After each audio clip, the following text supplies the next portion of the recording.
Good afternoon, ladies and gentlemen.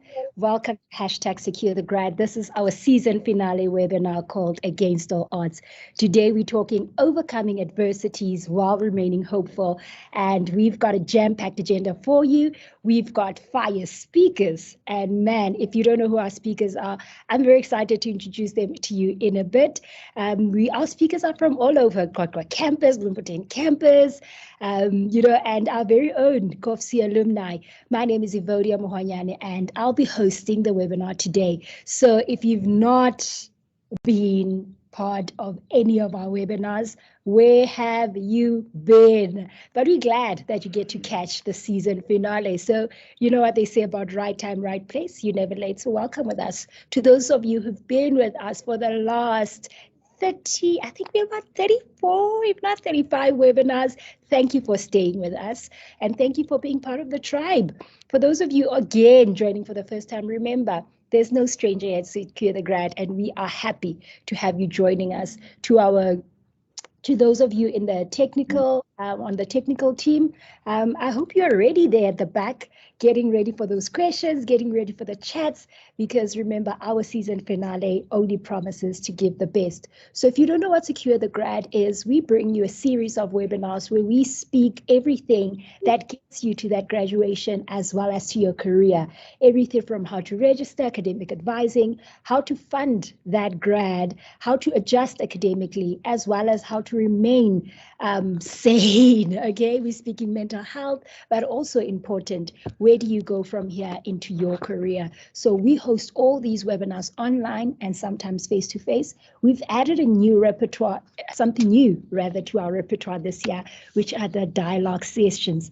But if you want to get to know more about that, remember to follow us on our social media platforms.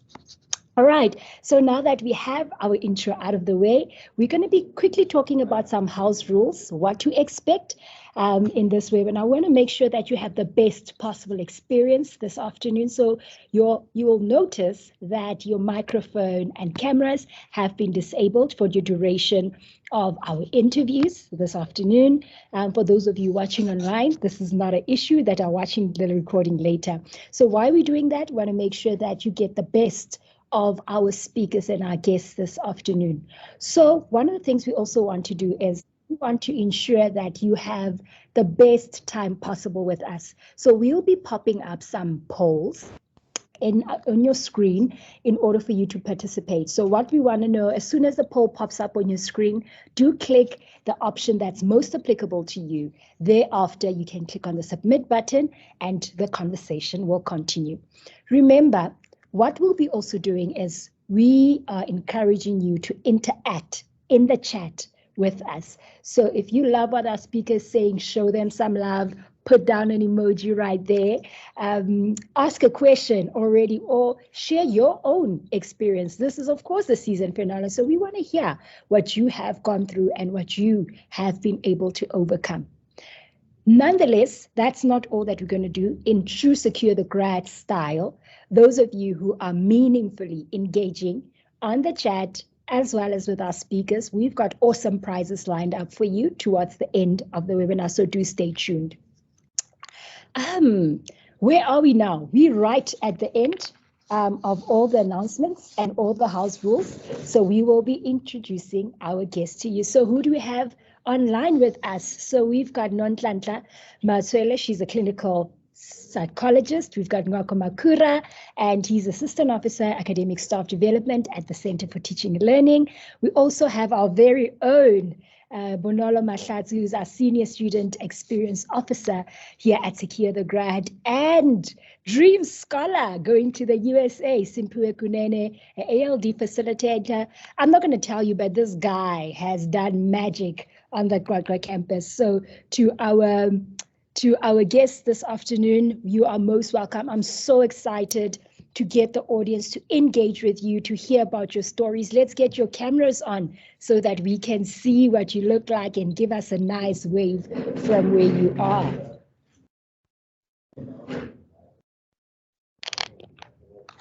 There we go. Hi, Nonhlanhla. Good to see you in those scrubs. Hey, Bonolo.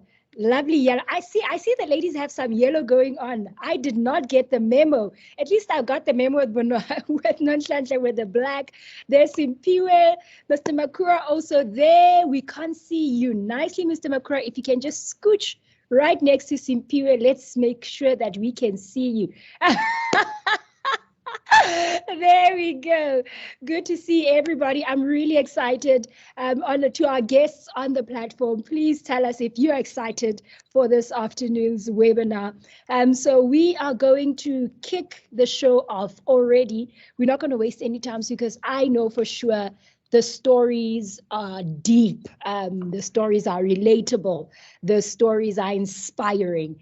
And I don't want to waste a second in getting into those stories. So we're going to kick off quickly by asking our guests to introduce themselves. Here at SecureTheGrad, all of them are new on our platform, except for Bonolo, of course. So our guests do not talk to strangers. Their parents taught them very well. At least the host has taught them very well to not talk to strangers. So we'd like to get to know a little bit about you. Let's kick off with the gentlemen. Since, you know, at Women's Month is gone, August, let's kick off with the gentlemen. Let's kick off with Mr. Makura. Mr. Makura, tell us a little bit about yourself, what you studied, and a little bit about maybe something interesting that you think the audience would love to hear. All right, thank you very much, Evodia. Good evening. I'm joking. Good morning. I'm joking. Good afternoon, everybody. Is it just me? Are we audible enough? I can hear him loud and clear now. How about everybody can hear? All right. I go by the name of Ngwako Kamagela Keith Makura, and I'm an assistant officer in the CTL department under academic and staff leadership. And I studied Bachelor's of Arts, and I'm currently doing my honors in English. I also studied teaching English as a foreign language. I also teach international students how to speak English. And I'm going to tell two things about me that people will decide whether it's true or it's not true. I'm a very shy person, and I'm a poet. Well, in the chat, do tell us which one of those do you think it's true. You do look like a poet. Not sure about a very shy person, though. So I think that one might just be a little bit false. I know the Kokwa campus students and poetry. Man, there's a lot of artistry on that campus. So I'll go with poet for now. Welcome. We're really looking forward to engaging with you later. Mr. Simpiwe, welcome. A little bit about you. Oh, hi everyone. My name is Kunene Simpiwe. I really don't know what to say.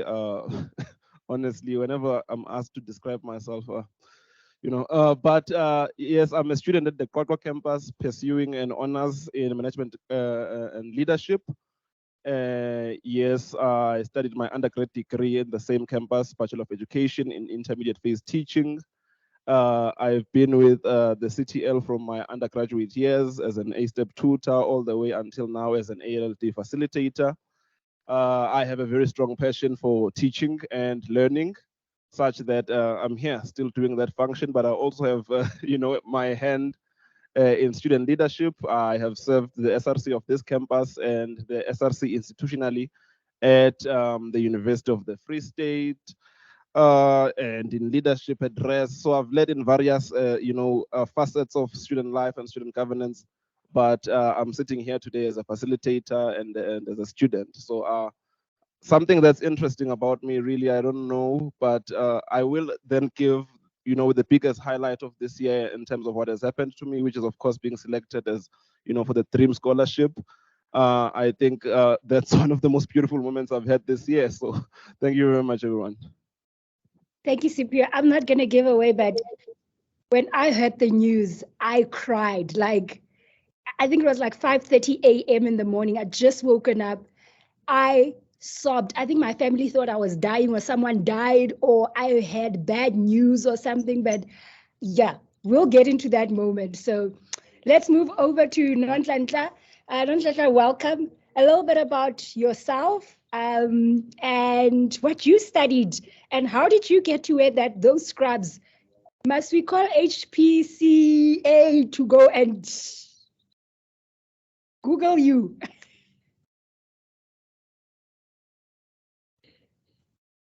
I will definitely give you my practice number. I am Nonhlanhla Matsili. I am 28 years old. I studied I studied at the UFS since first year until I did my master's. I am now doing my community service at Botshabelo District Hospital. I'm also a junior lecturer at the UFS for the research module for honor students. What else? What is interesting about me? I have a really crazy side, a very crazy side. I can be very mellow, of which I'm supposed or expected to be, especially in such situations and in the therapy room. But outside of that, I'm a really crazy person and I love it. Clinical psychologist plus crazy. Vibes. Done. Functioning crazy.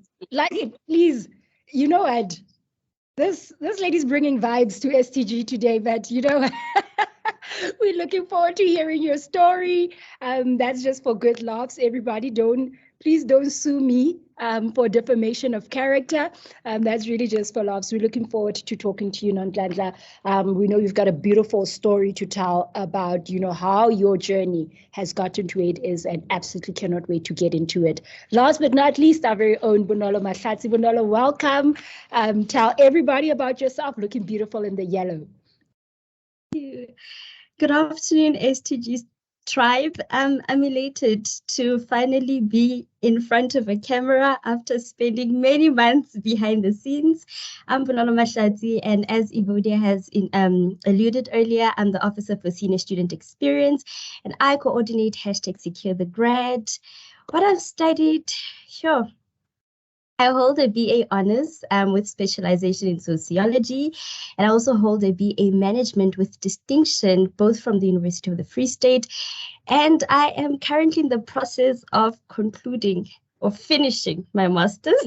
We don't know what finishing means, but it's indefinite at this point. And like I mentioned, I'm very elated to be here today. Thank you. Thank you very much. I told you, SecureTheGrad only promises to bring the best of the best on the platform. So let's quickly jump in. Wako, we'll start with you this afternoon. We know that everybody holds dreams and goals, you know, academically, career-wise, relationship-wise. But we know that those dreams do come often at a cost and with a lot of adversity. So can you briefly tell us a little bit about your story and how you've overcome adversity, particularly while pursuing your academic and career goals?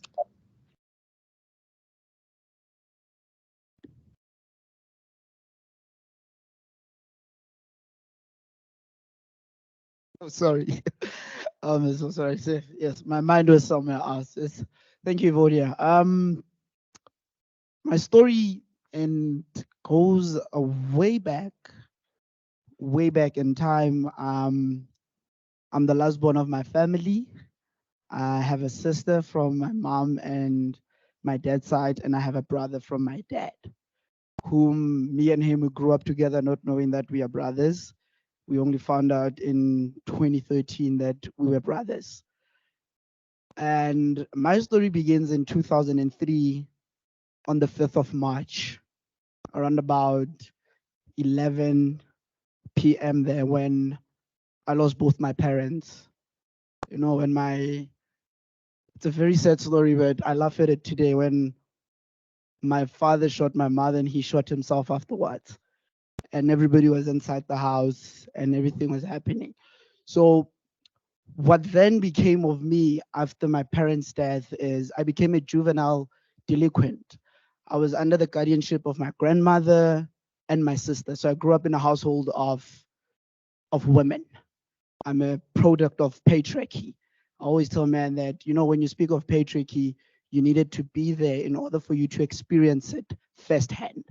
So I was literally taken care of. I had everything I need and everything I need. And then guess what Ngwako did? Ngwako turned to drugs, Ngwako turned to alcohol, where he became the first person in his family to be arrested at a very young age. My first arrest was at 13 years old. At 13, I knew how to break into someone's house and do housebreaking and robbery. Not because I wanted to, but because I was escaping from something within me, inside of me. And as the years progresses, I have about 7 arrests in total. And I remember the last time we had an appearance in court, and the magistrate asked my grandmother, do you want us to fully take him to prison, or do you still want to take care of him? My grandmother looked at the magistrate bluntly and said, take him. And that's where I saw my love flashing in front of me. And before that, I was subjected to a vicious mob justice. If it wasn't by the police to come in, if they had arrived 3 seconds later, I wouldn't be here today. I was nearly on my deathbed. And that whole process changed my life.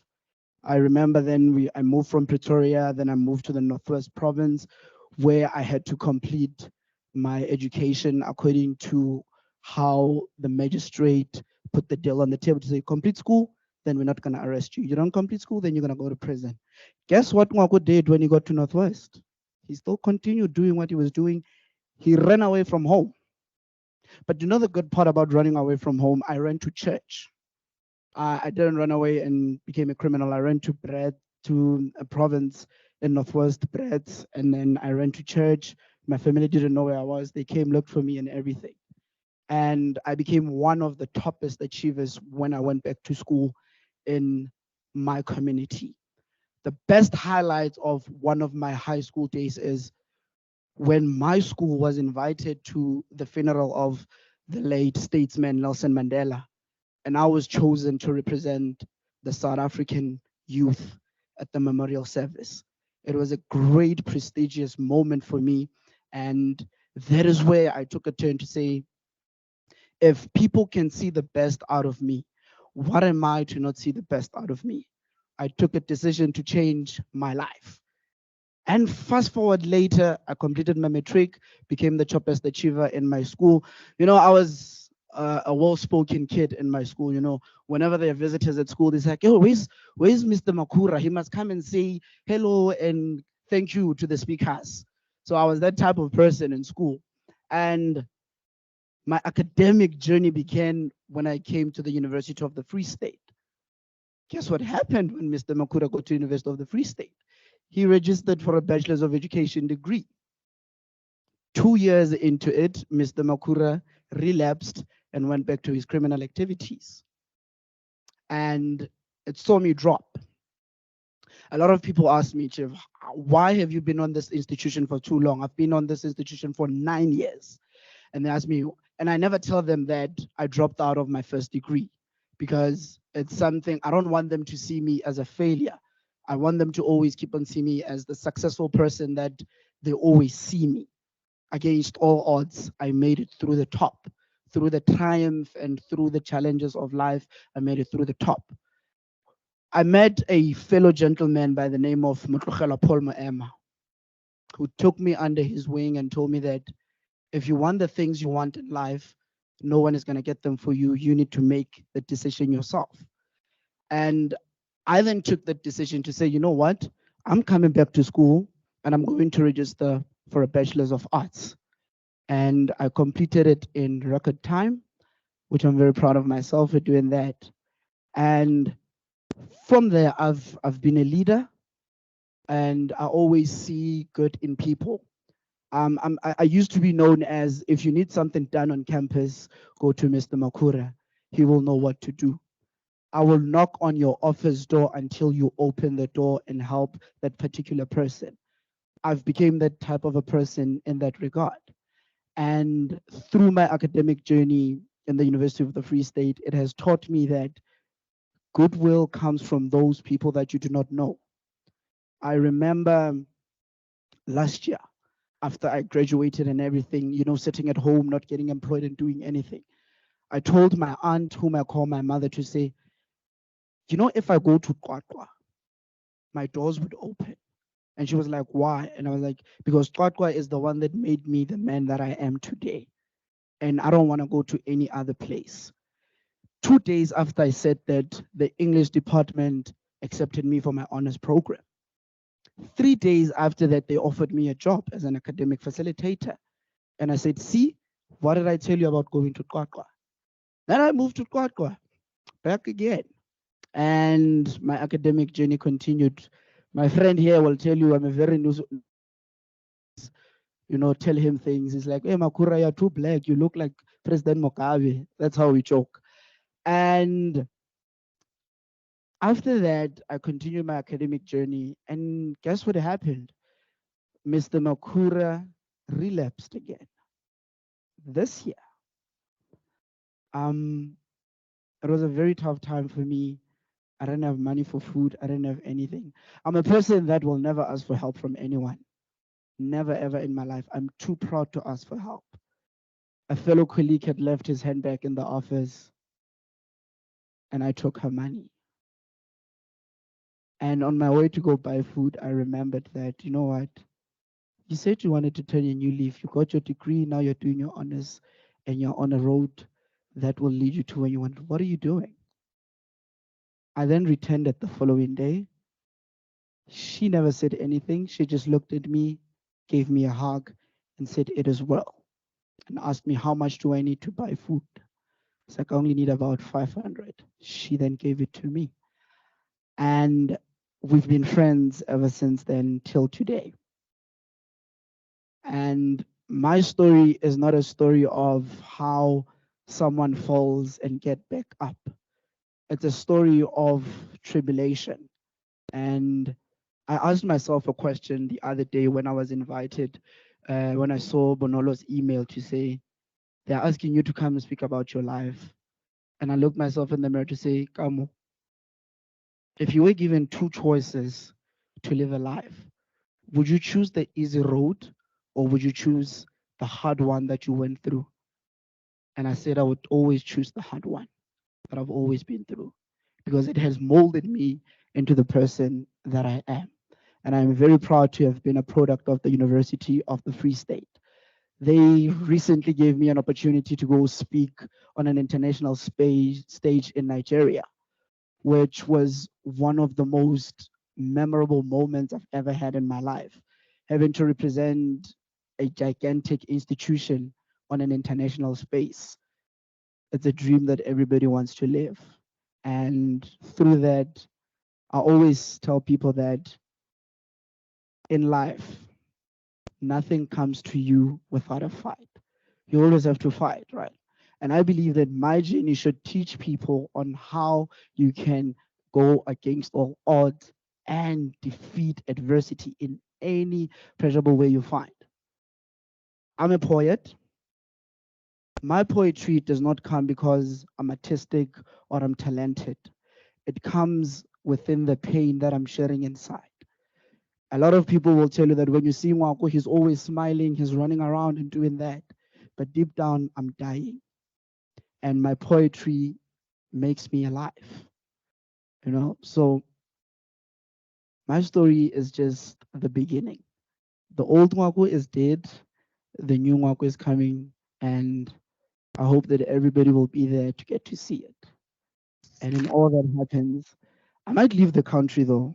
I got an offer from one of the schools in Japan. They said they saw my resume. They want me to come and be their faculty department head. But I'm very skeptical about it. Because why? I still relapse every single day. But through the support system that I have, it's me going forward and forward and forward. So Ivoria, that's the story of my life and my academic journey to where I am today. Thank you. Very, very inspiring story. I think your story is not just a story of tribulation. There's a lot absolutely a lot of pearls of wisdom, a lot of courage, a lot of strength from your story. Our poll has just come up right now. So what we're asking you is, how has your university experience been so far? Has it been good, neutral, 50-50, or has it been bad? Please click your option and click on submit. Before we continue, I just want to also welcome some of our special guests that are joining us for the first time from University of Pretoria.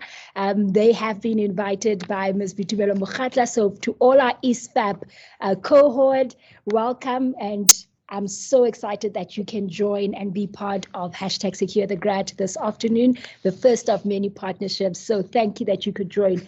Mr. Makura, I think your story speaks to quite a lot of what we see happening in our country, with quite a lot of young people, you know, a lot of starting off in a home, not having parents, having been raised by extended families, and almost feeling like your life is, you know, and they say for some people when it rains, it pours. I think with you, when it rains, it floods. It doesn't just pour. But, you know, a very courageous story. You've actually answered quite a lot of the questions I wanted to ask. I wanted to ask you about, you know, who has supported you, what that has meant. But just to wrap up our conversation before we move on to Bonolo, you know, what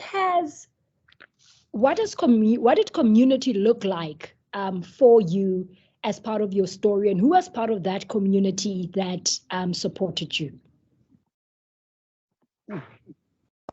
First and foremost, I'd say it's my cousin, the firstborn of my aunt, Palesa. She's been my rock and soul from the beginning.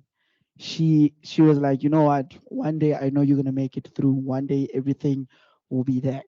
She was my number one supporter. And in terms of my whole support structure of a community, it's my family and my extended family in Kwakwa. You know, Moyama is a very special person to me. If it wasn't for Moyama, I don't think I'd be here today. He helped me through a lot. We had a lot of fights together. We worked together, but through it all, he always saw the best in me. In this whole institution, with friends that I had back then, Moyama was the one that was able to set me right.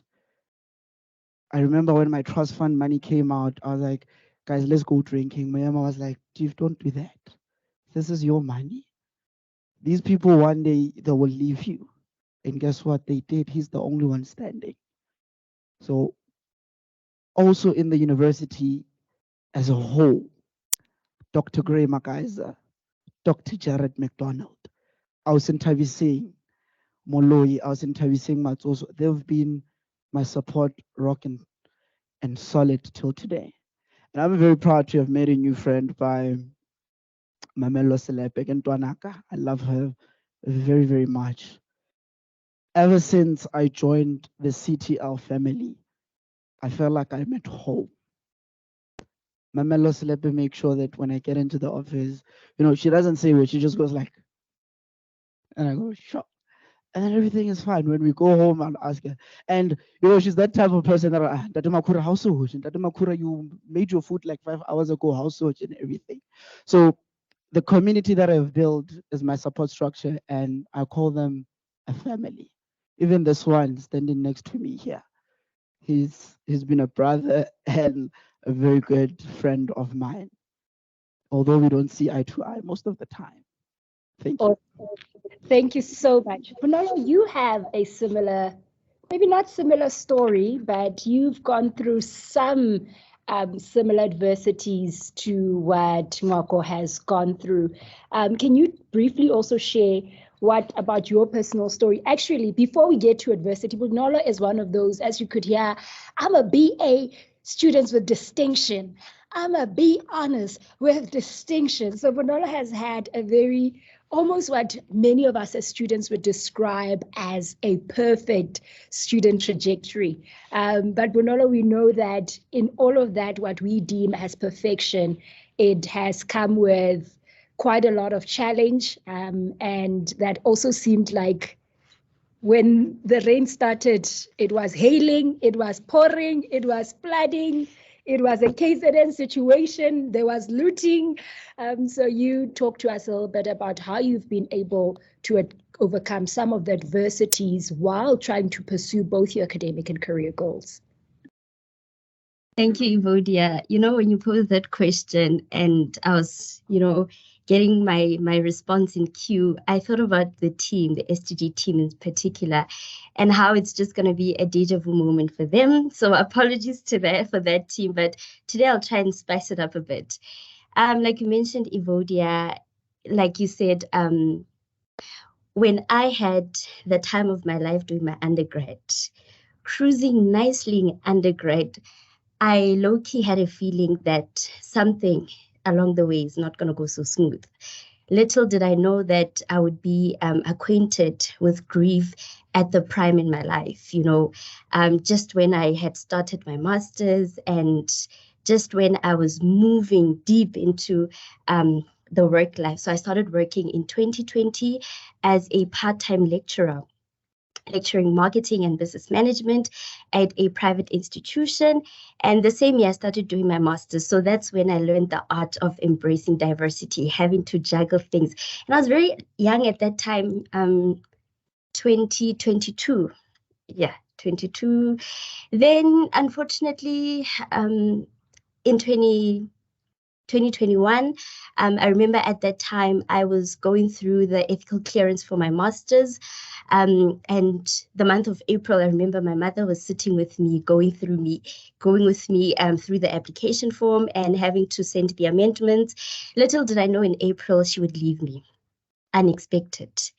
So that was, it shook my life. It was a life shaker. It was, for someone who has studied about what are population distributions, we talk about life processes happening, birth, death, everything, and I didn't think that my life would be disrupted so soon in my life, such that I think in less than a month, I had to go back to work because my students at that time needed someone to assist them. So when I went back to work, I remember actually the day I learned about my mother's passing, the first people I thought of were my study leads. Sent them an email. The response I got was, take care of your mental health. It's all good. When I got back to work, I received support from my co-workers at that time, and they were very supportive together with my study leads. So that's when I got acquainted to the notion of being on autopilot mode. In 2021.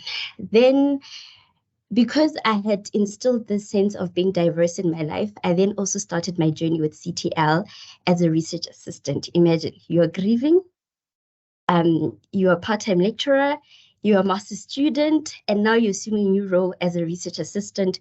And I remember in the interview that I had, I expressed all of this, but everyone could see the sense of hope that was in everything that I was presenting. Then we survived 2021. 2022 came with its own issues. I was still pushing my master's now into the second year. No, the first year, actually. We didn't count the first year as such, which was 2020, because it was mainly proposal year. And then 2022, little did I know, in less than 15 months, my father also decided to leave.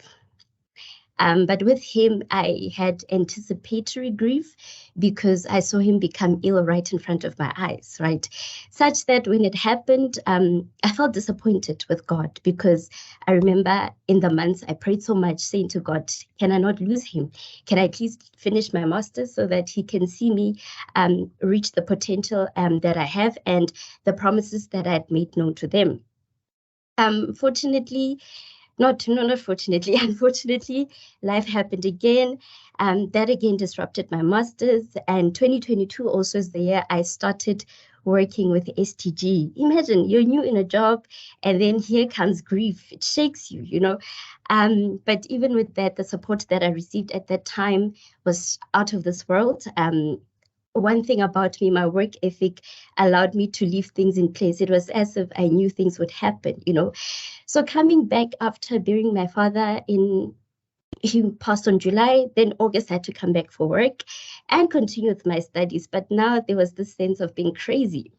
And crazy in the sense that I wanted to bounce back immediately because the brain was telling me that we've been here before, we've grieved before, so now we do it with experience.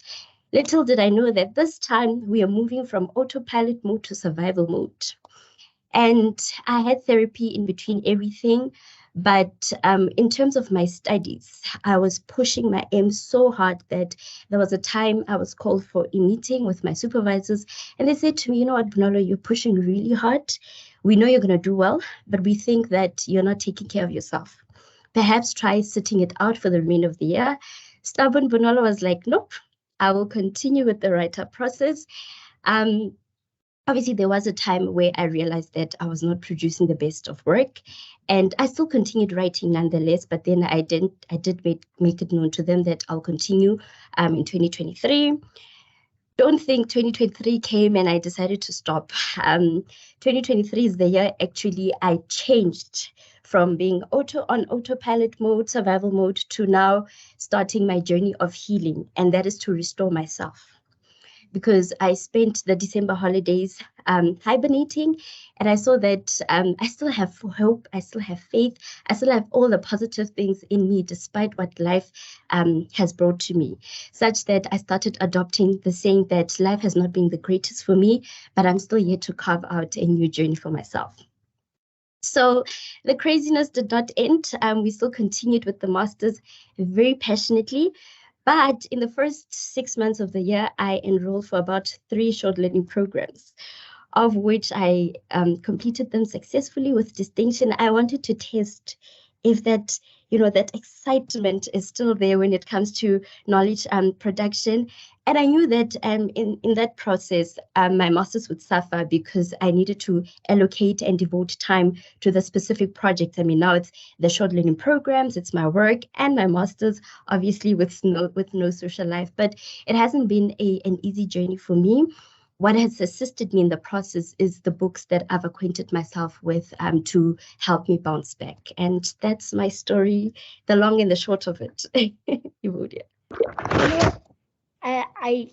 I can relate. Maybe I can say I can relate in the sense of when I anticipate bad news, it's almost like you have a feeling that something is about to go south.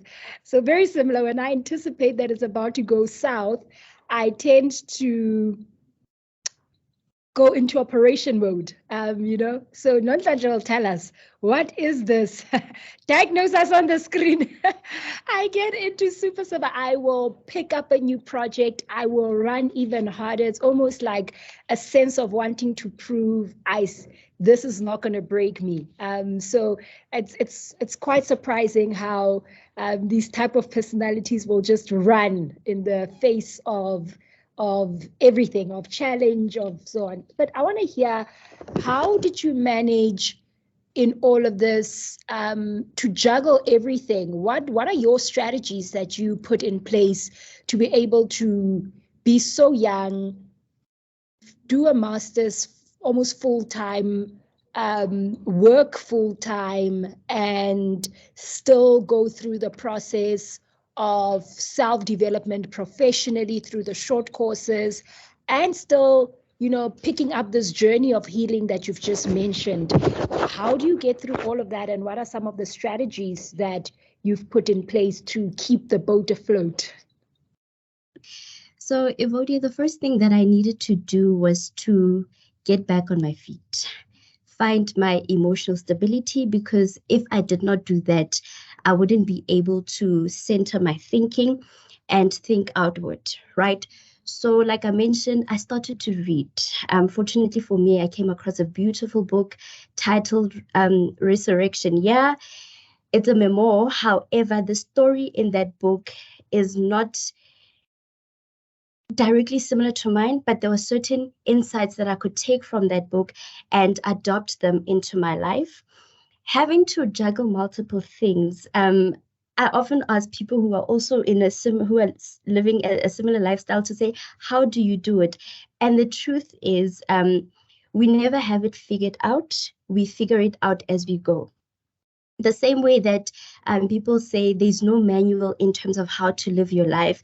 But while I agree with that, it's also a bit debatable in a sense that there are books that can actually help us to center ourselves and how to guide us. For instance, I always have a book with me. So this one, I recently finished it. It's about building godly habits, but beyond that, it just talks about how I can channel myself in the direction that I want to go. Taking it in this through the lens of the short learning programs, they assisted me with how I engage people, and also just remain open-minded. I also had, although at first I was very resistant to the idea of therapy, but I did try therapy I think months after I lost my mother, but that's where the whole healing journey started, because it was in those therapy sessions that actually I was told about my stubbornness. And then I decided to turn my stubbornness into something positive, and I saw that I can apply it into my work life. However, with juggling everything, I knew that there was something that needed to be compromised in the process. And the biggest decision I took for myself was to compromise my social life. Fortunately for me, I have a very small circle of friends, which I call my tribe and my community. And another fortunate thing is that my community is just as busy as I am. So we feed off each other's energy. Another thing that keeps me grounded and so thrilled to just do many things is that my parents were also the same people. So I think I've adopted their behavior and their work ethic. And I decided that, you know what, I will run with it. They may not be here, but they've taught me certain principles that I will continue to live out. And I ultimately live them out through how I live and how I conduct myself in a professional manner, as well as a student. Therefore, I consider myself to be a lifelong learner.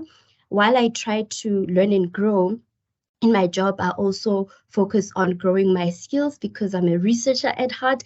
And what I'm currently dabbling in right now is being a mixed methods person. So that's also exciting. So what I like about everything is that like I've mentioned earlier, I've adopted that sense of being diverse. And I've seen that being diverse gets you to talk in various spaces and articulate yourself in a manner in which people didn't anticipate you, because I'd like to think of myself as a very shy person. But when you start to engage me at an academic level, totally different. The Bonolo, who's the #SecureTheGrad coordinator, and the researcher Bonolo are two different people. And that is something that I embrace. And that is something that I feel like my parents were very specific and particular about when they were teaching me, because in retrospect, when I think about perhaps the last few years I had with them together, they were very intentional about certain things that they were trying to ingrain with me. So what I'm doing now to embrace their presence in their absence is basically to live out what they've taught me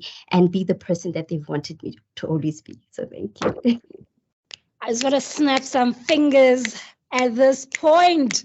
Like snap those fingers at this point. So man, guys, for those of you who don't know, I've been off work for almost 8 weeks, if not 9 weeks. So many of these stories coming together, I'm like, how did we pick this audience with stories that are so linked and so inspiring? So to our technical team and our research team, well done for picking these speakers. I can't wait to hear your story. So Bonolo, thank you so much for really, I think both you and Nwako, it takes a lot of courage and guts to go and unearth what sounds like a lot of hurt and a lot of pain that you've had to carry for many years. So I really want to salute you for your bravery this afternoon, for sharing your stories in a public platform. And I'm sure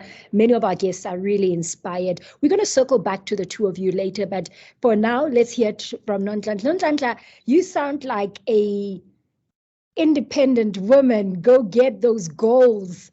So what have been some of those career goals and academic goals that you've been chasing? And how has adversity come to knock at your door? Everyone, can you hear me? I'm at the hospital, so. Loud and clear.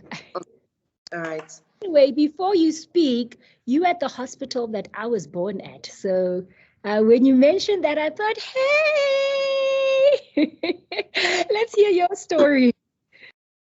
So initially, my goal was to be a surgeon, so a medical doctor. And it derived from, I stayed with my grandmother. My grandmother raised me up since I was 3 months old. But then she was ill with hypertension, sugar diabetes, and she also got breast cancer and a stroke, right? So I also was a caregiver to her. I used to dress her, I used to feed her, I used to do everything practically. Take her to the hospital, everything, okay? So when I saw that, you know what, I actually have a passion for people and somehow healing, I was like, okay, I want to be a surgeon. I want to save people's lives and all these things. But then my matric marks did not, they were not corresponding with the goal I had, with the desire that I had. So I went to the UFS and they were like, you know what? For the first year, do BSOC SC, né?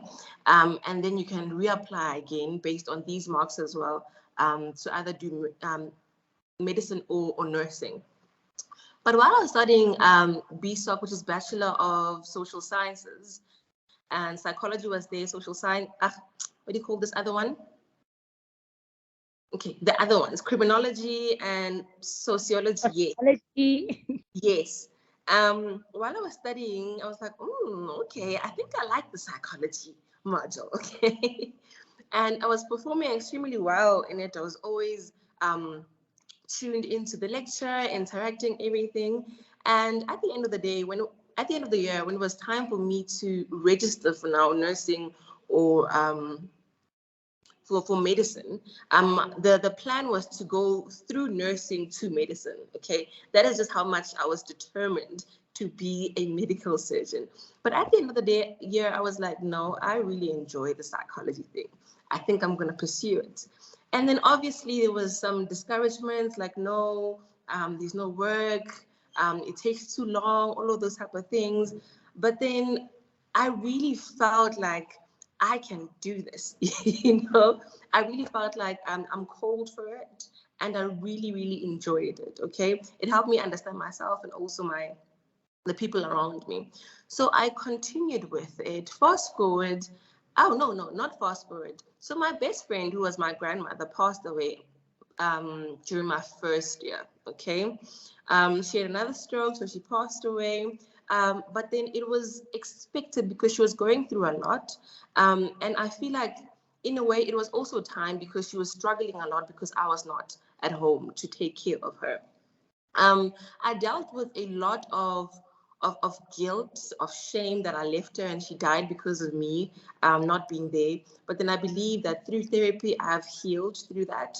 Fast forward, I got into my honors program and I got into my master's program in 2019.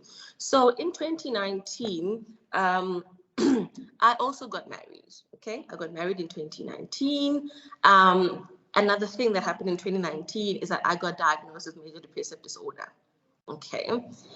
So I'm starting my master's, I got married, and I am diagnosed with major depressive disorder. And it's just like, there's just too many things happening right now. I think the depression started late 2018, just because of the high academic stress and other just psychosocial things that happened, other stresses in life. But then I was quite in denial.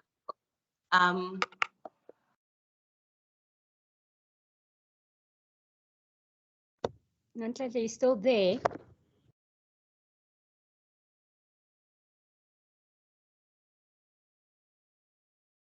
Looks like we might have lost Nonhlanhla for a bit there. Let's wait to see if we can get her back. While we're waiting for Nonhlanhla to get back on the screen, I'm going to move a little bit to Simpiwe. Simpiwe, is she back? Let's see. Nonhlanhla, are you back?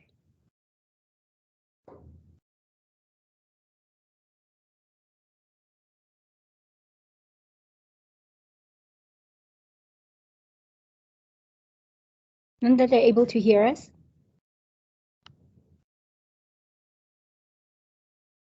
Okay, I can see you're back on the platform. It looks like it might be network challenges.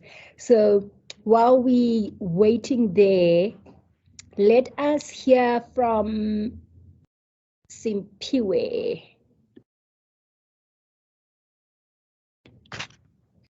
Simpiwe, we're going to call you to get onto the frame much earlier than we anticipated while we sort out Nonhlanhla's network.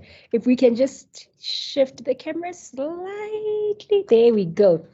Simpiwe, are you able to hear? Remember to switch on your microphone there. I've read your story. I've read one of your stories through the essays that you've written into application to become a dream scholar, and it left me in tears. But I hope today our audience is not going to cry listening to some of your stories. So you tell us a little bit about, a bit of your background, and you spoke about your love for education. Let's start off maybe about what inspired that love for education and the pursuit that you currently have to become or to make an impact in education in our country. To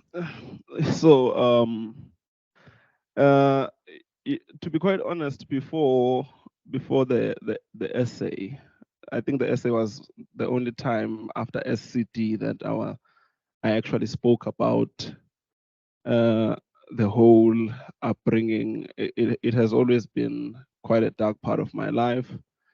That it's a lot, but just to take everyone through, I was born in KZN in a place called the Nondweni in the year 2000 on October 6th. So 6 days ago was just that day which I, first saw the light. I was born to my two parents who were both unemployed. I think from the day I was conscious of my surroundings to the day that I came to university, I had never seen any of my parents going to work. So one might wonder how we got by. So we got by on my father's disability grant and the child support grant that we got from the government.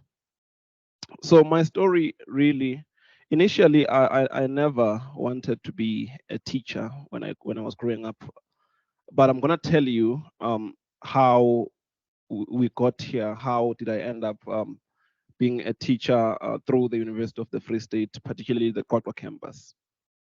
So I think, in fact, I don't think I know that my first real experience of violence was at home. It was at home. There was violence all around me, but I suppose what pained me the most was the violence that I saw at home. When I was born, my grandfather was in prison. Most of my uncles are still in prison to date. So the only male figure that was around in my family was my father. My father drank quite a lot, quite a lot, and the drinking was not really an issue, but what was an issue was what would happen after the whole drinking happened. The violence, I would see sometimes he'd come back and say he wants everyone, all of us gone, and we'd leave and go stay with relatives. I think I was in my primary school years at that particular time, and then he'd fetch us in the morning when he is fine, and then when he's drunk again, it is the same thing. So they would fight with my mother quite viciously, very, very viciously. And these were sights no child should have seen, but I saw them. It got so painful that the only time where you'd get a sense of normality was at school. I really liked going to school because at school was where I actually could, escape all of this. Even speaking about it today, it makes me very emotional because each time I get to speak about it, it seems as if I am reliving the whole experience altogether. So you would go to bed with hopes that you would actually fall asleep earlier so that you would not get to hear what was going to happen afterwards.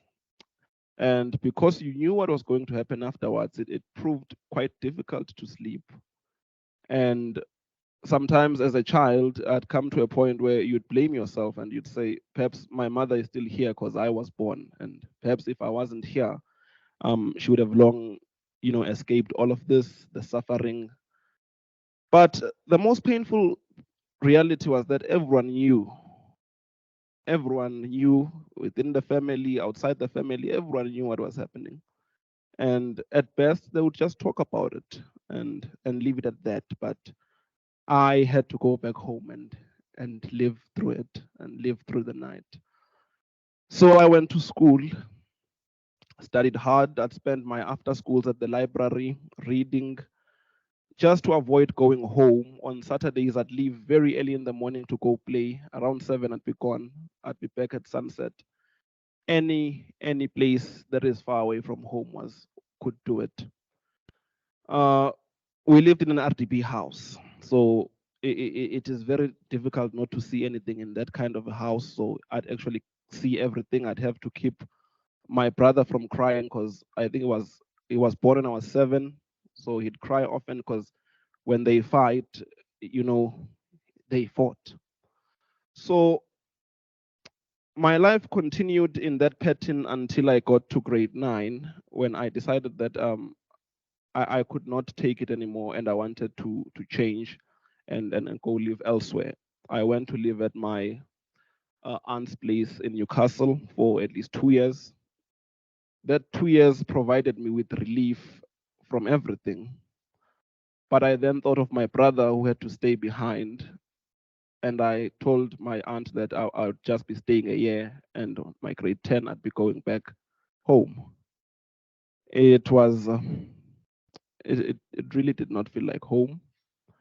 And to this day, I told myself that I hope, and I've worked so hard to ensure that my own children would never get to see that a man can be both a father and a monster at the same time. So it continued like that. But none of that deterred me from, people here on campus and everywhere around where I hang out would ask me, because I talk quite a lot, and they'd say to me, we wonder if at home they know that you talk this much. And I'd tell them that at home they don't know that I talk, because I grew up not talking. To this day, I don't think my parents know that I talk, because even in my adult years, when I'm there is hardly anything to say. Even whether it's good news, you'd come home with a very good looking report card, but you would not have what another kid would have elsewhere, being happy that you got 7s and all this, but because you know that nighttime is coming, so you are happy now, but it's all going to be in vain. So there were times where I wished that my friends' parents were my parents, because when you were at their place, you'd get a sense of normality. Their parents never fought. Their parents were okay, and I sort of like wished those parents were mine, but they were not. I went to school, worked very hard to escape my own problems. I started being concerned with the problems of others.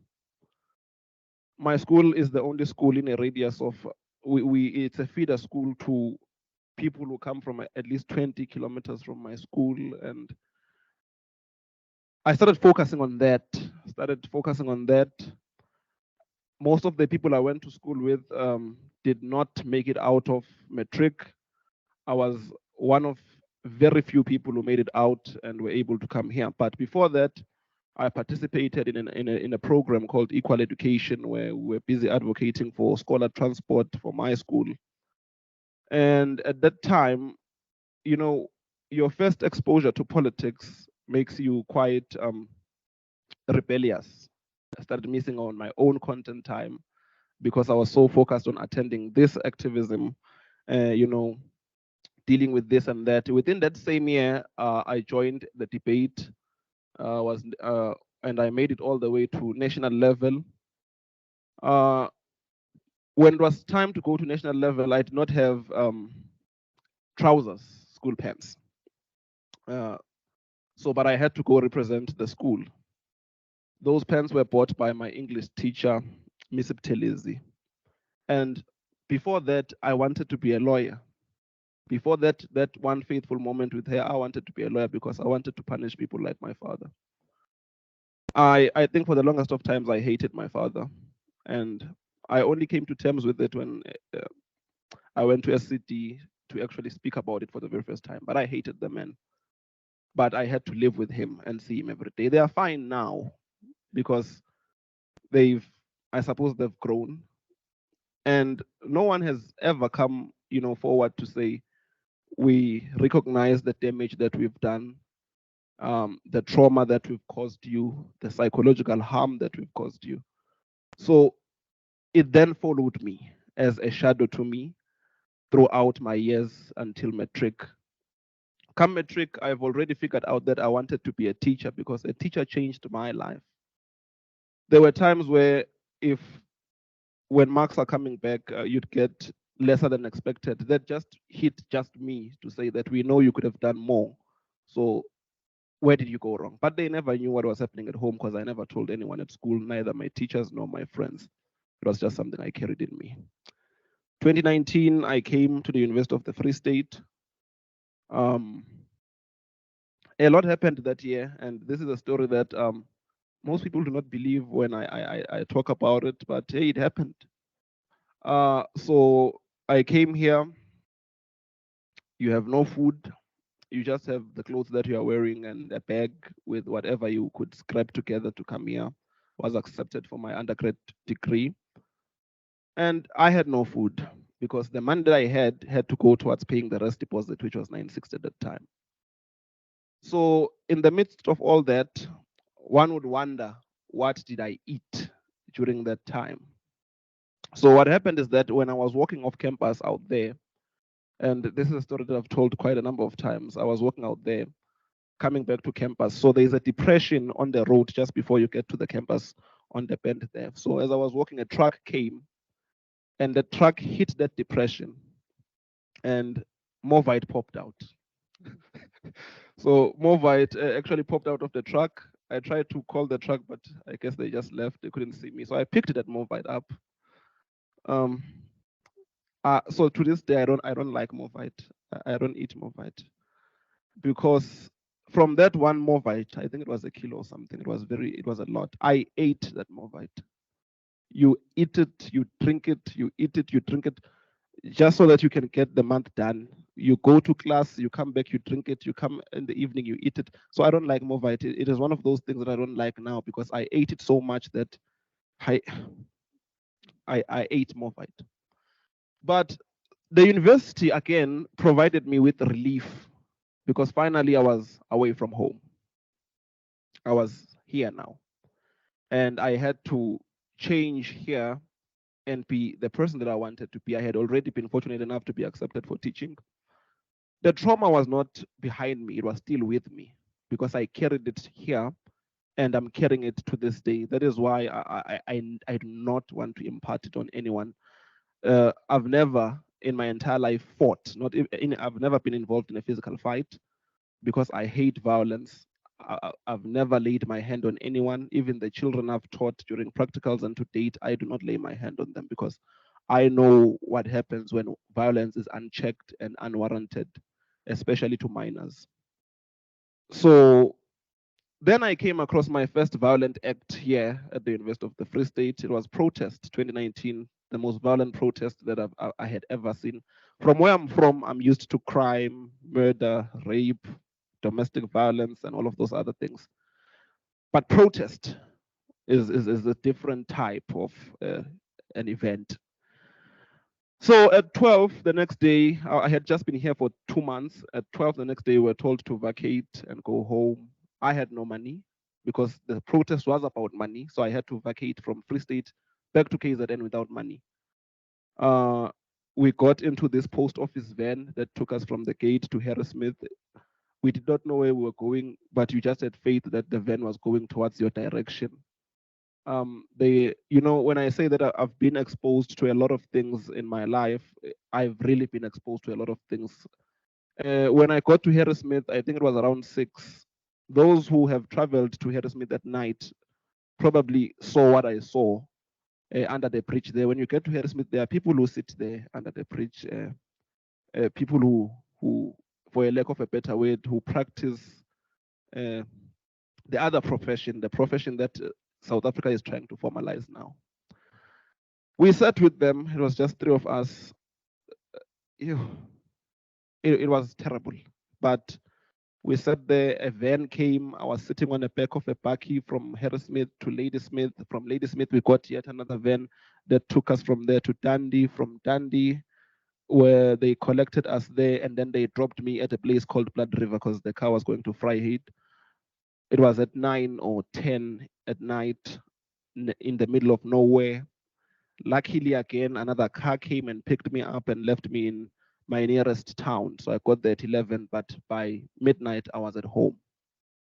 That was the most daring and most traumatic trip I had ever taken as a first year.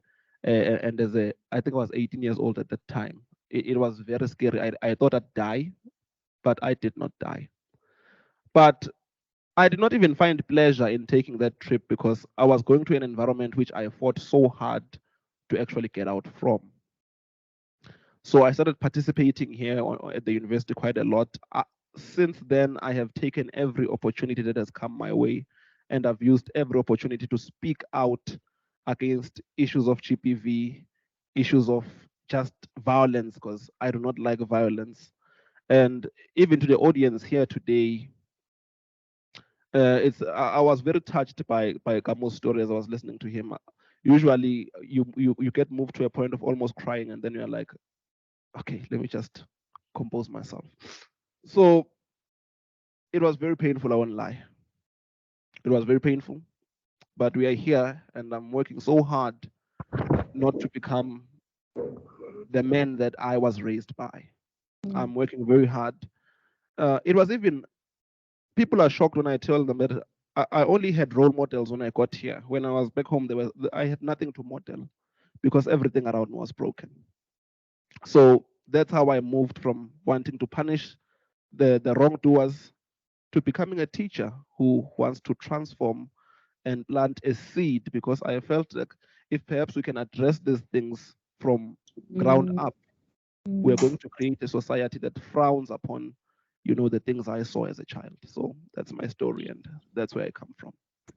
Very powerful story. I think what's inspiring about your story is that there's a lot of hope, and there's a lot of, despite the challenges, I don't give up. Just as we wrap up your story, Simpiwe, I want you maybe to talk to us about, last year you were awarded the best tutor on the Gqwaqwa campus, a step tutor on the Gqwaqwa campus. What is it about you, and what strategies do you put in place? What techniques do you have to continue coming out at the top? I can imagine if this was a story of any other South African student, it would be filled with, wow, my NSFAS money, Izaka didn't come in, back at home, it's bad. Campus life is bad. We got kicked out of Res. The many challenges that many of our students face, and unfortunately, many of them don't secure the grad at the end of the day. So I want to know what drives you? What are your strategies? What are your techniques that have made you, one, secure the grad, but also two, keep on being an award-winning individual? I'd like to believe that one of the most important things that one must have in anything that they do, it is love. Whether it is love for people or it is love for what you do, you must first embody that and then act upon it. My challenges, I think earlier in this year, I once said, I said something like, the challenges have been big, but the dream has always been bigger. My biggest motivation, number one, was my community. It was my family, my immediate family. My father was my biggest motivation. Whether the emotion that I held towards him was negative or positive, he was my biggest drive because I wanted to save my mother. I wanted to break her free because I felt like she was trapped in that. And then I looked at myself. I looked at the choices that I have.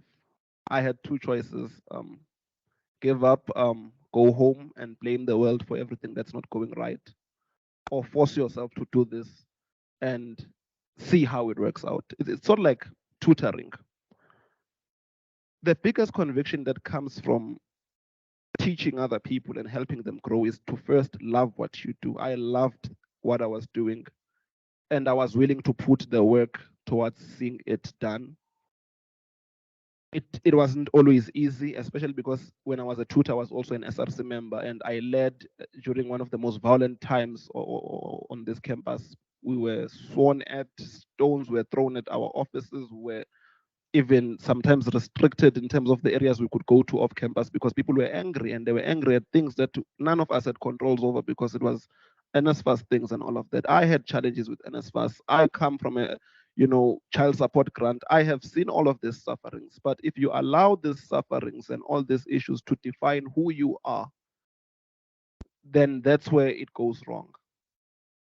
That's where it goes wrong because I had to make a conscious decision to say, this is the man that I want to become. And once I've made that, because thinking about something is not doing something.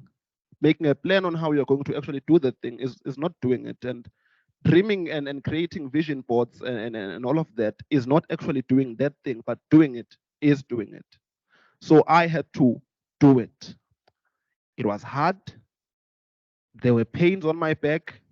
There were words that were being said. I had to do it. And I was not doing it for proving anyone wrong. To be quite honest to you, even the Best Tutor Award was unexpected to me. I did not entirely expect it. And that's why it was such an honor to receive it. And that is why, even to this day, I treasure it. And whenever an opportunity comes to mention it, I mention it because this is something that told me that if you are faithful in little, then people recognize that and you are able to be faithful in much. The responsibility back then might not be as big as the responsibility that I have now, but I was faithful in that. I worked towards that. I fought for that. I defended that. I defend to this day because even when I was marking last night, and each time I mark a script, I look at the script and say, if someone asks me why I gave these marks, will I be able to defend it? And if I'm not able to defend it, I go back and say, but something can still be done here. I can't give you a mark I can't justify. If I gave you 25 and I sit back and say, but no, I can't defend this. So each time I was put down, each time I was told I couldn't do it, I set out to say I can and I will, and tell me that I can't, and I'll show you why I will. And to this day, I suppose that's the mentality I embody. We need to work hard. We've got no one but ourselves. Absolutely beautiful story over there. I think a couple of things I'm taking away from your story is absolutely love what you do, and that challenges are big, but so is that dream. So for many of you who might be wondering how you're going to get through this exam, maybe you might not have made it to the goal that you wanted this year, or you didn't. It's not predicate day yet. Let's wait for predicate day. Let's not call it yet. But maybe some of you can see that you're not going to make entry into exam. It's not the end of the world. Remember, your dream must be bigger than the challenges you face. So thank you so much for sharing your story. To all our guests, we will be circling back before we close. We want to give Nonhlanhla an opportunity to continue her story. Nonhlanhla, if you're still on the platform, there we go. Yay! Great to have you back with us. Super excited. Before we get back to Nonhlanhla, there's a poll up on your screen. Remember to highlight, how do you feel about your support structure and coping mechanisms when faced by adversity? Are you confident? you don't have any support structures, or you're not really confident and there's a need to improve, please click on your option and submit the poll, and then we can continue. Nonhlanhla, back to your story. I mean, you've just spoken to us about the death of your grandma, sitting with some of that guilt, some of that remorse. Fast forward 2019, you get married, but you are diagnosed with depression or depressive disorder. Talk to us then about how your story continued to unfold from there. Okay, I'm sorry guys, the network is not so great here. I'm glad to be back. So yes, in 2019, I got married, I got diagnosed with major depressive disorder, and it became so bad that it was affecting my feelings of competency in my master's class. And I also started having suicidal thoughts, to the point that I got admitted. And I remember when I got admitted and I told my mother and my grandmother, because my father's not exactly active in my life, they were like, how is it that a psychologist or someone who's becoming a psychologist is in a mental illness institution? You know, it was something that I had a lot of shame on. Like, am I competent? Am I good enough? But then looking back, I'm actually quite grateful, because I can actually now not only tell patients about something that I read from a book, but then I have firsthand experience. I am grateful for the adversities that I experienced that year, especially because of depression, because I can now relate with patients and anybody else, and be empathetic, and be really genuine with people, okay? And then in 2019, okay, I said I got married. In 2020, obviously COVID happened. I started my internship. Everything went well with my internship. In 2021, in February, I got divorced. Okay, so I got divorced after 1 year of being fully married, and now I have to live alone for the first time, because I stayed at Ray's mother. After Ray's, I'm moving straight with my fiance and then became my husband. Now I have to move out and live alone. Now the depression is back. It's super at a high peak. And I don't have work, okay? So I had to repeat my internship again, because unfortunately with my career, the master's, the research takes a long time, okay? It takes more than 2 years. So I still did not finish my research. So if you don't have your master's complete, you cannot work as a clinical psychologist or any type of psychological work. So then that happened in 2021. I had been diagnosed with a heart condition. I had a hole in my heart that they first discovered in grade 11, but it started giving me issues. And in April of 2021, while I was obviously now newly divorced, I had to go perform heart surgery. The lucky thing, or not lucky, but a miracle, a God of wonders came through.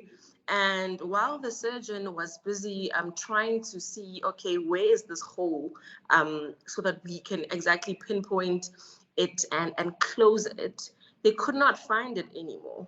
So I wake up from surgery, from theater, and the doctor's like, we could not find the hole.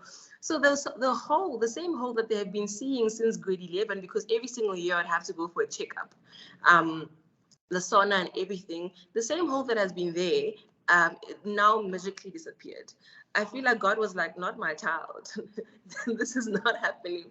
So that happened. The end of 2021, I then got back with my husband. We tried to work things out. But in the end of 2021, I was still not done with my master's.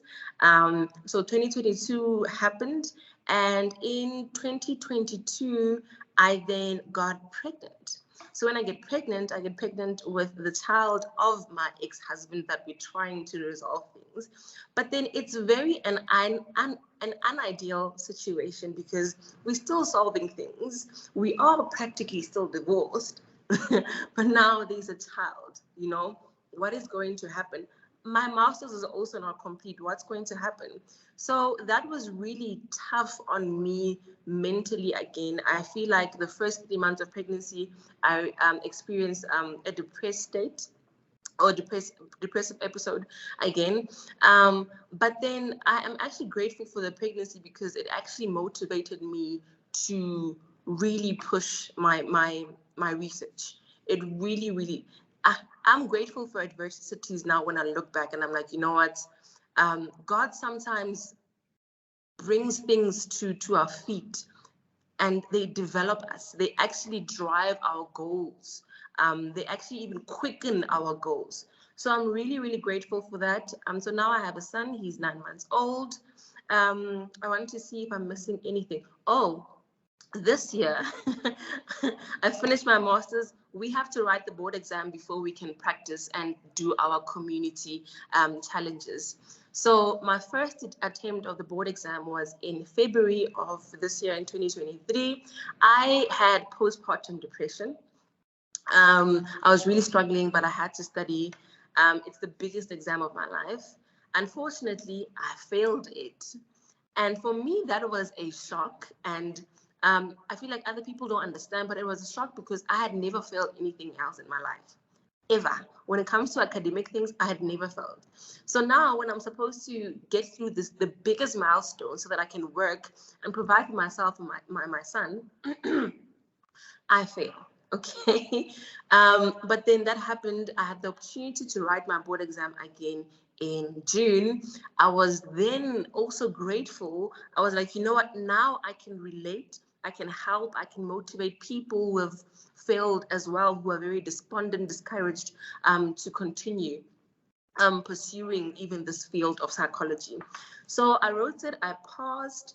And yes, I started my community service last week, Wednesday. So after 9 years of studying and almost a full year of struggling to find my feet, I finally made it. Thank God. Lost for words. Like, it's rare when I'm lost for words, but I'm just, yo, I don't know about you as an audience, but I'm just lost for words. You know, when they say, I think this year, many people on social media kept on saying, God, please don't enlist me as your strongest soldier. But it just sounds like everybody on our panel had been enlisted as the strongest soldiers to shoulder some of life's biggest challenges. I literally have a lump in my throat, just, trying to piece together what many of you, in fact, what all of you have gone through and just how you've been able to survive out of that. I'm going to give an opportunity to our guests to ask some questions. I've got a lot of questions I want to ask, but I don't want to hog the platform. I still have an opportunity towards the end to ask our panel some questions. So from our audience this afternoon, do you have any questions that you'd like to ask our panelists to this afternoon? If you do, remember, you have to just raise your virtual hand and our technical team will enable your microphone so that you can ask your question. So to the brave ones, remember to pick up your hand so that we can acknowledge you. There's our last poll for the day that has just come up. Remember to tell us, has this webinar changed your perspective on overcoming academic and career challenges? Yes, somewhat, or no? Please make your choice and click on the submit button. Let's hear on the side. Am I seeing any questions? I don't know if the audience is speechless like me and they are stunned by what they've heard this afternoon. But if we have any questions, we are ready to take them now. While we wait for, I think we've got one question. While we wait for the rest of our audience members to ask their questions, I want our panelists to think of this question that I'm going to ask, and we're going to park it for a little bit while we take some hands from the audience. we've got a couple of students on our platform, as well as some early career professionals who might feel a bit stuck and feel like it's just been one rejection, one challenge after the other, and sometimes not even one, multiple challenges after other challenges. So I want you to think of some lessons learned from your story and how you would advise our audience this afternoon to handle some of those rejections. Let's go to the first hand, and that's Gina Tengwana. You've got the platform. Remember to unmute your microphone.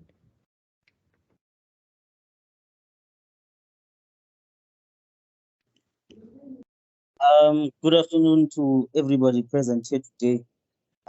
When I saw the poster for this very important session, I was motivated to attend, particularly because I know Simpiwe as well as Ngwako at a personal level.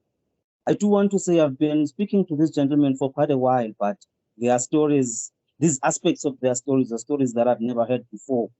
So I'd personally like to commend them for being so courageous and speaking about these things, because we always want to pull up this facade of being these strong people who have perfect lives, basically. So I do want to say that, Machita, well done. I'm proud of you. And the things that you have accomplished are only the beginning of your lives. And please use them as stepping stones to continue to create change, not only in your own lives, but in the lives of others as well. I'm proud of you, gents, and congratulations for blessing us with your stories. And thank you so much. And also to the ladies, of course. I'm very, very biased, unfortunately, but yeah, it's because I know them in a personal capacity. But ladies, your stories were quite inspirational as well. We were motivated, and we will indeed do best as we can to, lift our own selves and others who are around us, just as you guys are doing. Thank you very much. And thank you so much to you, Chairperson, for the platform. Thank you, Glenna. Thank you so much for putting your hand up. We do have a second hand. Did they put it down? Oh, okay. So we do have a question in our chat. Remember, you can drop your question in the chat. Noktula wants to know. So firstly, Ms. Mokhatla wants to know, Nonhlanhla, did you get back with baby daddy? I think everybody wants to know. And then secondly, Noktula also wants to know, how can one deal with anxiety when exam season is about to start? Let's start with you, Nonhlanhla, seeing that you are the professional that can advise us around anxiety. How does one deal with that anxiety, particularly in exam season? Okay, I'm gonna answer the first question. Did I get back with baby daddy? We've always been together. As I said, I moved back. We've been trying to work on things. So our relationship is hopefully going back to home affairs. Anyway, when it comes to dealing with anxiety, I think it is important for one to come up with a study timetable. If you're not in therapy, I suggest that you do see someone on a weekly basis, just to calm your nerves down and to be grounded. There's also some self-help mechanisms where, there's progressive muscle relaxation that you can do online, just by viewing, videos on YouTube. There is some breathing exercises that will help you through while you're studying and maybe you feel really anxious. Come up with a study timetable of when exactly you're going to sleep, study what exactly you're going to study, just so that your mind is not everywhere. And then what you can also do is to consult your lectures or your former students as much as you can and ask them how they did it, or how much advice, what exactly you can look for, how exactly you can prepare, because sometimes we really need, not sometimes actually, because a man is not an island, we really need other people, and hearing other people's stories like this really do help us to know that, even though I am anxious And even though it is difficult, I can make it. Whoever did it and they made it, I can make it as well throughout all of this anxious thoughts that I'm presenting with. Thank you so much for that. And I really want to encourage our students. Remember, we've got student counseling and development for those of you who are on the Bloemfontein and Kwakwa campus, as well as on the South campus. Please book an appointment and make sure that you get the help that you need. For those of you who are at University of Pretoria, please do consult with your academic advisor to make sure that you can get access to the resources that are available on your campus. I want to give opportunity to Bonolo, Simpiwe, particularly because Bonolo and Simpiwe, you guys are teachers, or Bonolo, you're a teacher. What advice would you give on coping with anxiety during exam season?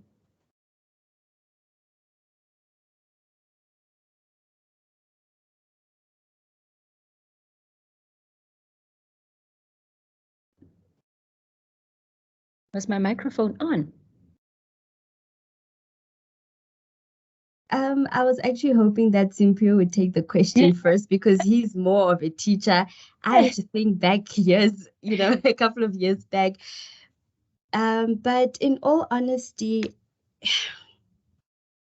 anxiety can be triggered by a number of things, If I think back to my honors year when I actually experienced an anxiety attack, it was because of the flare of emotions that came up because in my honors year, I mostly did opinion pieces. All I did was write. But at the time, I was met with an assessment that required me to write an open book test. And mind you, I had not written a test, right? And I remember that day when after my meltdown, I actually called my mother and her response to me was, reduce the things that overstimulate you. And the same applies, even now at my M level, I still get anxious when I have to encounter certain chapters that I need to refine or even start a new chapter. With the previous chapters, it's mainly because they are tied in with the moments in which I experienced grief. But to students, reduce, if you're a person who finds your strength by yourself, limit your movement or your access to people because that derails you from what you need to focus on, and that also leads to procrastination. But if you also channel your energy in such a manner that you allow the emotions and the feelings to manifest, because another thing, when we experience anxiety, we tend to intellectualize it. And what I mean by that is we give it character as opposed to feeling it. And the only way you can feel it is if you allow it to manifest itself. Once you've gone through that process, sit down, map out all the activities that you need to do in the order of importance, of course.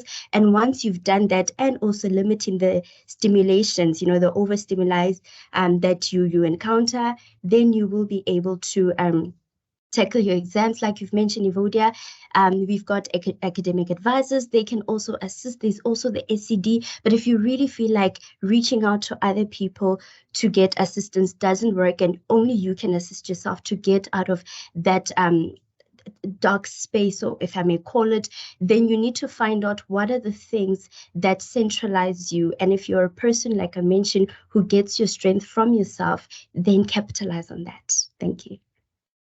Thank you for that. I think the overstimulation, I think we underestimate how much social media plays a role in creating external or stimuli that come into our world.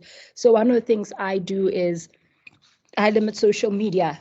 For the last couple of months, I've cut out my social media because I could feel in a world where you feel like you're about to lose your mind, you need to cut as much of the clutter out of your life. So I can definitely agree with that one. Does therapy really work? One of our audience members wants to know, does therapy really work? Those of you on our panel that have been to therapy, what has your experience been? Does therapy work?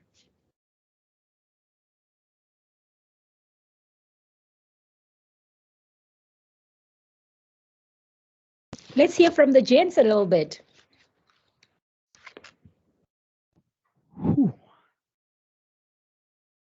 Therapy. Therapy does, from my own personal experience, it does work to a certain degree. But the problem with therapy is similar to the situation that we are, because we get to relive the traumatic experiences that we've been through. For the first time in all the years that I've never confronted my father's death. I was angry for the man for killing my mother. And I was angry at my mother for allowing that man to kill him. And I confronted therapy in 2022 when my daughter got raped. Having to go there and you are mad that another human being raped your own daughter, but you get there, then you're mad at yourself that you were not man enough to be there. And then you think that, but my father was not there enough to be there. So in that extent, therapy then brings everything in a spectrum. And what helped me through it was that I was made to write a letter, swear at everyone that I love and everything, and do that and pen that letter. And from that day, I was free. So therapy does work. Thank you so much for sharing that. Siphiwe, you mentioned also that you had to go through SCD. Did those sessions help you? What has your experience been of therapy? Yeah, I'd like to believe that they helped me, because for the first time, I am able to speak about this. The first time I spoke about this was there, and I cried it out. I suppose for the longest time in my life, I didn't want to allow myself to be emotional about this whole thing. But since that first encounter with SCD, I'm learning my own emotions. Sometimes I would mistake my emotions for anger, and I think that I'm just angry at someone for doing something, whereas the anger doesn't come from that act. It comes from way, way, way back. As I was sitting here, a friend of mine texted me to say, I've known you for this long, but I've never heard any of this about you. So this whole moment here is also a moment of reflection to say, look, for the first time in 2023, since your therapy in 2022, you are able to openly speak about this. Well, prior to 2022, I did not drink at all. I did not, the thought of alcohol was just horrible to me until eventually I drank. And the first thing that I was asked when this was brought out in counseling was, do you think it works for you? And that's when I actually realized that no, this is not me. I suppose I'm doing this because there's something else that I do not want to do. And until I am able to face that, I will always be in bondage to it. I forgave my father. These days I sit there at home and then with him, I do not feel anything towards him besides a sense of him being my father. And I only achieved that through therapy. Even though I've never spoken to them, I've never confronted my parents about it, they've never talked to me about it. Looking at how my brother is turning out now, because he's turning out to be a lot different than I turned out, one can wonder if any of what we experienced is playing a role now in him becoming what he is becoming.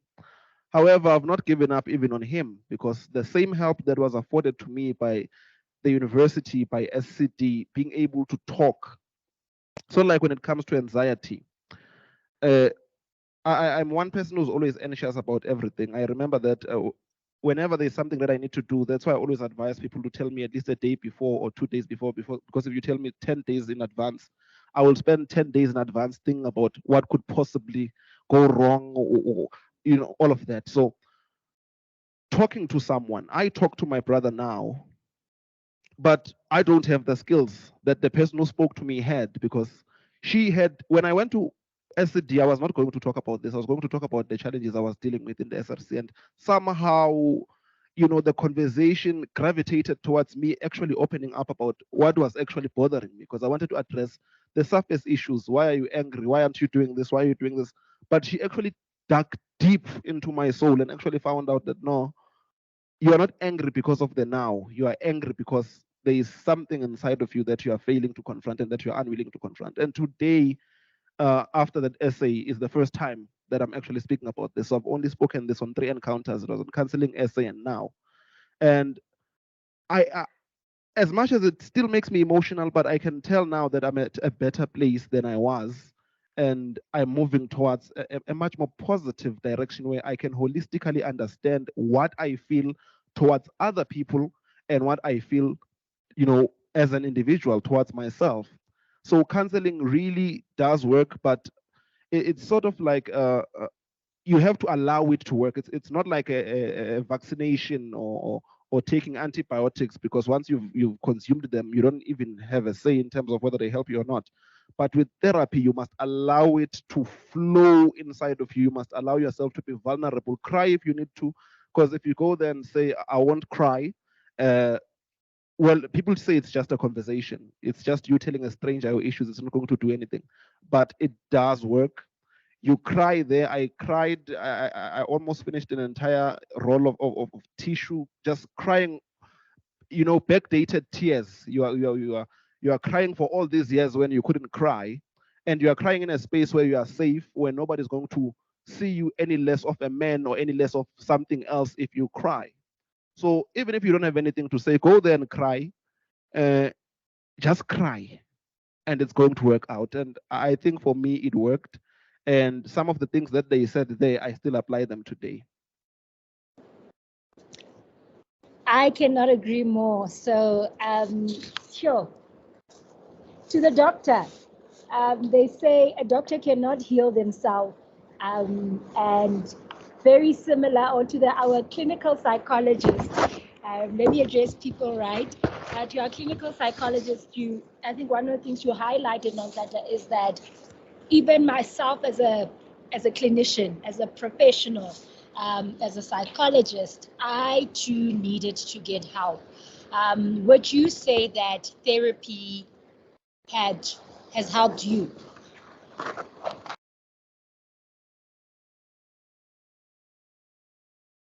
Oh, I'm sorry. I just got back because network kicked me out again.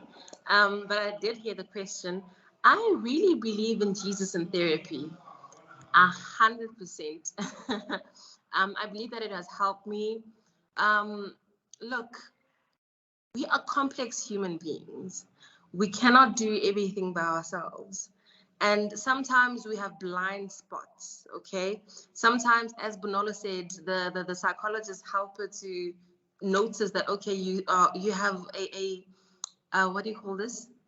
A stubbornness issue, maybe you have a pride issue, maybe you have unforgiveness, maybe whatever that it is that you have, some things are hidden. And therapy really helps because you get to meet someone who is neutral, who is objective, seeing your story, seeing everything, every single functioning, how you function in every single capacity. And they get to really show you from a neutral space, like, okay, this is what you need. This is where you're going wrong. This is, and they're actually giving you equipment. They're equipping you on how to function optimally. So therapy really does work.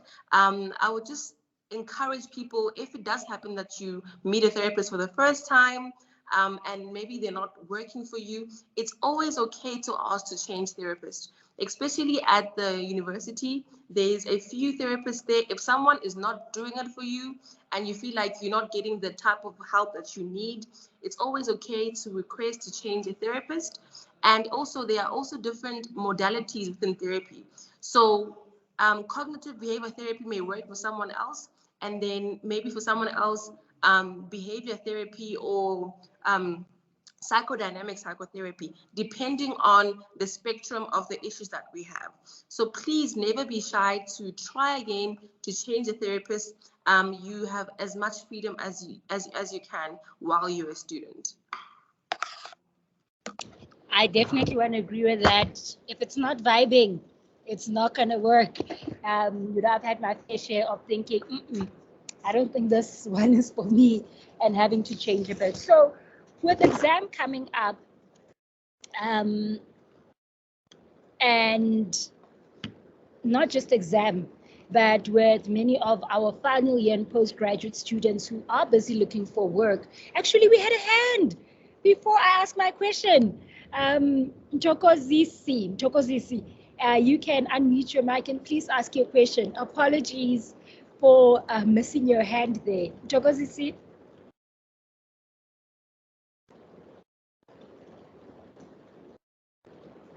Kovsie, please remember to unmute your microphone.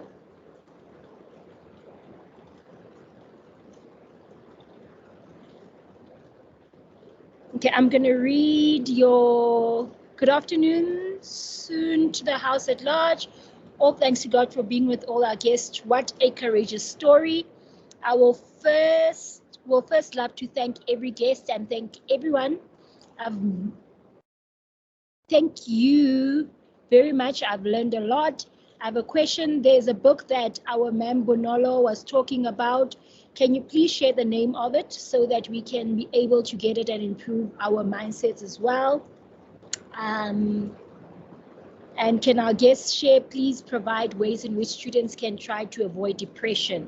Thank you so much for that. So Bonolo, please, if you can share the name of the book as well as the author, and then also, how can you avoid depression? Can depression even be avoided?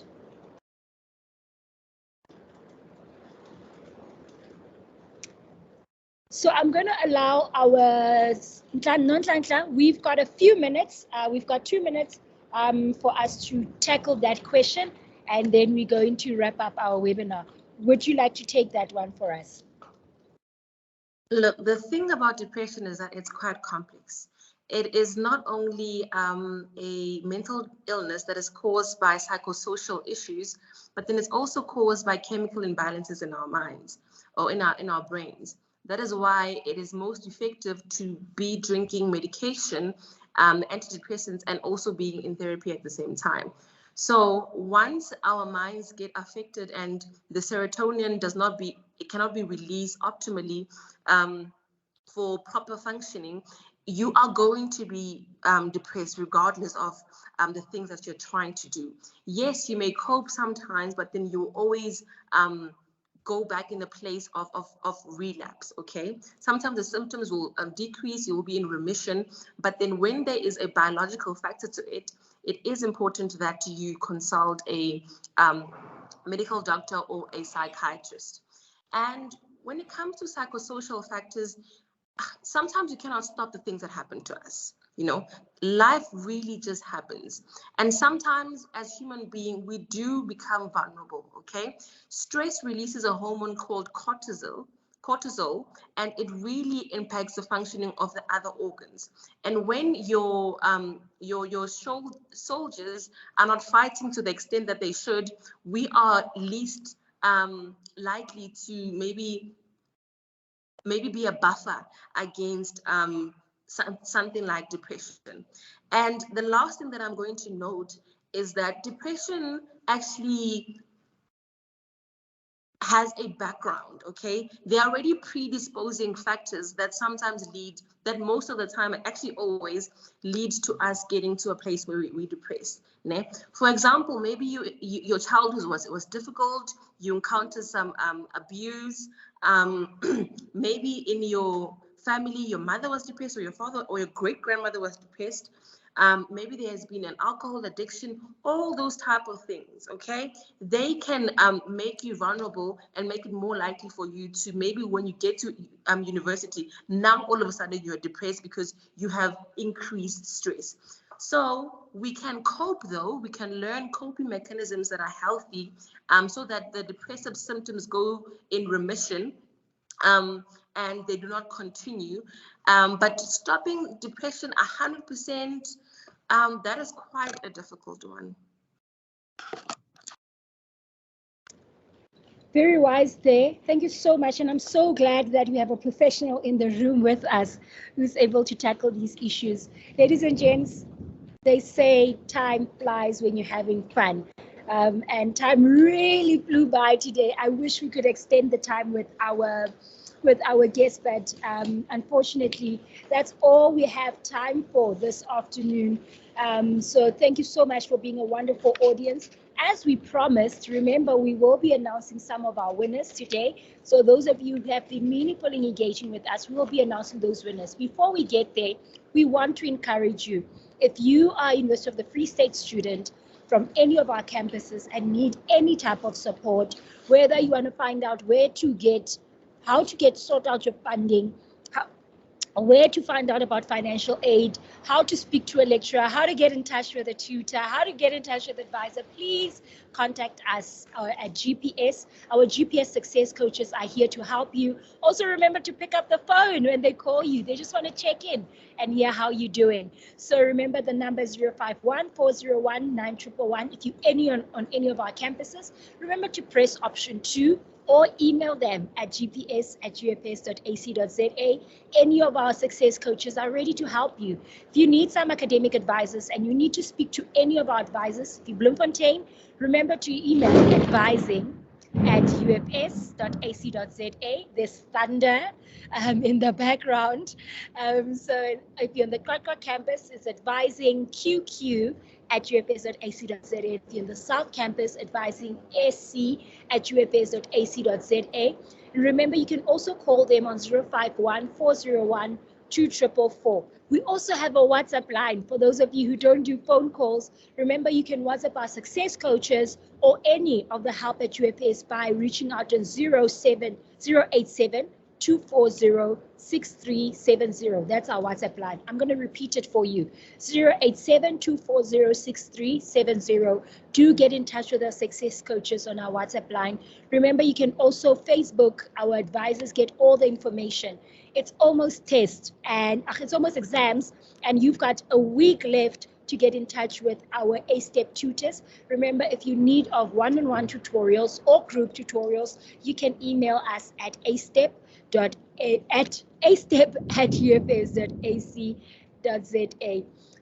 So next up, we want to remind you to please tell us, how did you experience this webinar? Was it a hit or was it a miss? Our team will put down the link to our webinar evaluation form. Please do evaluate. We want to hear from you. If by any chance you had to go to class or network or load shedding happened, remember the sessions are recorded and you can access them on our YouTube channel. It's SecureTheGrad. And remember to also follow us on Instagram at SecureTheGrad. Now for the exciting opportunity, we will be announcing our winner. So our winners for today, congratulations to Elda, Dimakadzo, Spokazi, Kenisile, and Neo. Also, if you are one of our winners, remember to send us an email at securethegrad@ufs.ac.za.